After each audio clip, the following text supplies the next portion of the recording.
This next set of tips and techniques for cloth effects have to do with Garment Maker and the Garment Maker modifier, and focus on some sort of I didn't know Garment Maker could do that type of things. That'll help make you more productive and show some features that you might overlook or miss that will help you be more effective when using Garment Maker to build your clothing.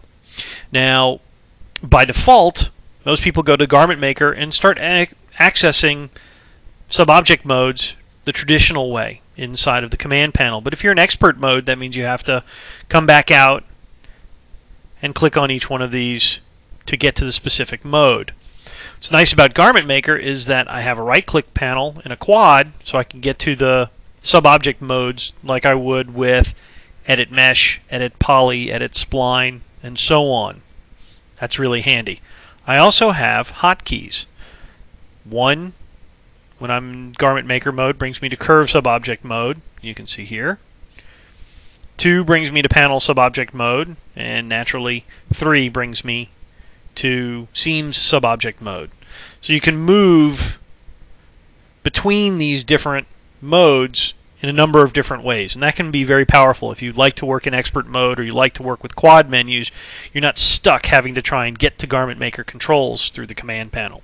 Keep that in mind. Now, in this example, let's bring this up full screen. Let's say I've got this tunic that I've been building, and the client or the director comes halfway through the process and says, you know, instead of this being kind of a t-shirt that has no collar, what we want you to do is add a collar to it. Now, if I'm this far along and I've got seams set up and I've got everything ready to go, I might be a little bit concerned, because normally to do that you have to go back down to editable spline mode, you have to design the new spline, reapply Garment Maker, and then that will mean basically that I have to reposition all of the panels, recreate all of the seams. If I've got multi-segment seams put together, I've got to go back through and rebuild all of those. And if I've got a complex garment, it could take a little bit of time to kind of rebuild that. Fortunately, Cloth Effects provides me with a tool that makes maintaining what I've already built a very simple process. What I can do is go to my listener window, and within here I've got a MacScript command called $Garment Maker dot generate description with open and closed parentheses. Now, by hitting enter, you'll notice I get a new MacScript window that's got a lot of information, basically all the information about my current Garment Maker setup. So where they're positioned in space, whether they've got different seam tolerances and things like that. Now I'm going to minimize it. I'm going to minimize this. Now, before I actually go through with this, if I'm building a collar, how big is this going to be? How long does it need to be to fit around the neck once this garment is sewn together? Well, I'm going to go back into Seam Sub-Object mode, and I can actually select the seams or the points on the seams that I want to use. And what's great is that instead of having to measure these things with the tape measure or try and figure out how big they are or guesstimate how big they are, Garment Maker tells me automatically, tells me that their length altogether, these 4 splines, all add up. If they were laid end to end, straight and perfect, would be almost 18 units wide. So now basically through the MacScript command, I've got my Garment Maker panel's position stored.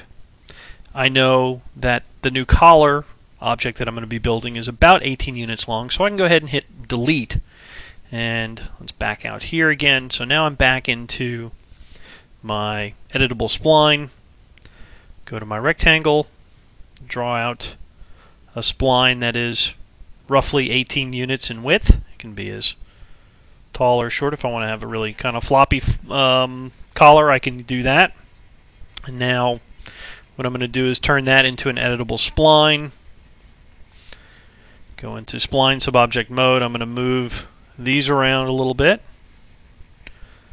so I get kind of the points on the end here. And then finally, considering I need to use it Extendable spline. I'm going to break those vertices.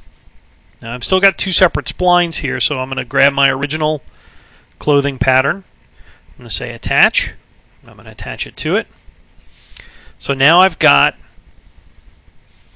a pattern that has a collar on it. It could be cuffs for sleeves. It could be, any number of things additional. So let's go ahead and reapply Garment Maker to it. You can see it's reapplied, but all the panels, and I have no seams, and nothing is set up. Well, that's where this beautiful Mac script comes back in handy. Now I'm going to shrink this window down because you don't really need to see much of it. And I'm going to move it over. And now I'm going to hit Evaluate All. And you'll notice that my original panels are set up the way they were before. So I haven't lost all of the work. If I had a very complex object with lots of little panels or seams, I haven't lost any of that. So now what I'm going to do is go into Seam Subobject mode. Whoops, actually I want to go into Panel Subobject mode. And I'm going to quickly move this panel around. And I'm going to rotate it so that its normals face out. Whoops. There we go.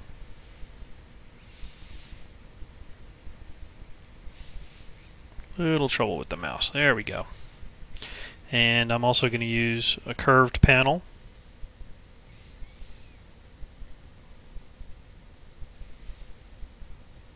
So that it already tends to come around here.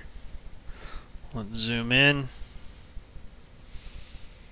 Go ahead and rotate that just a little bit so that it's more on a downward angle. Turn off angle snap here. There we go.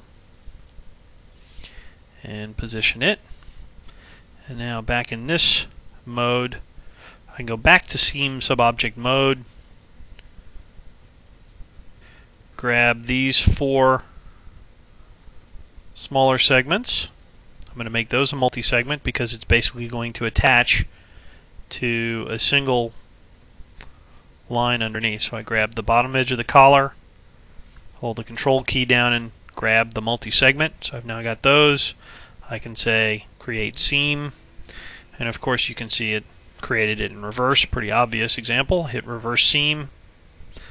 So now the collar is in place, and I'm ready to go ahead and start working with cloth effects on top of it. So you can see that there are a number of controls within here, the length of a specific seam, and the best way to do it is interactively here. So I can simply grab a spline and I know how long it is.